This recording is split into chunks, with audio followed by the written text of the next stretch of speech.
In this video, we're taking a quick look at the football controller in ProScoreboard. Each team's scoring has buttons for 1, 3, and 6 points, with matching minus buttons if a play is overturned. You'll also find timeouts left for each team.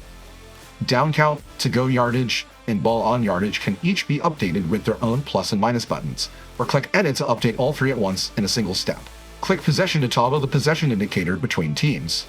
Rounding out the controller, you've got a timeout clock, a quarter indicator, and the game clock. In addition to the user interface, ProScoreboard's football settings can be controlled directly by a wide variety of dedicated scoreboard control systems. Football also supports live player stats if you're using player overlays, so you can show individual stat lines right alongside your roster.